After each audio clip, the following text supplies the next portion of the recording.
ఒక మనిషి కొన్ని మంచి పనులను చేస్తున్నప్పుడు వాడిని మనం చూసి ఈర్ష్య పడకూడదు. వీడెంతో మంచి పనులు చేసేస్తున్నాడు, వీడు చాలా పైకొచ్చేస్తున్నాడు అని ఈర్ష్య పడకుండా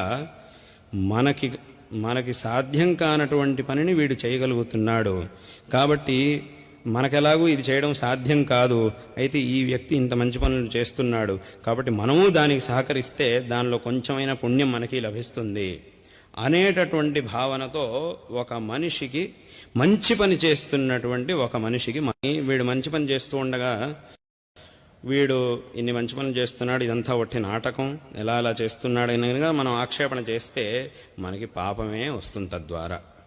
కాబట్టి ఇంకొకడిలో ఉన్నటువంటి మంచి గుణములను మెచ్చుకోగలిగేటటువంటి వ్యక్తిత్వం కలిగి ఉండాలి. దాన్నే పరగుణే ప్రీతి అనే మాటలో అన్నారు.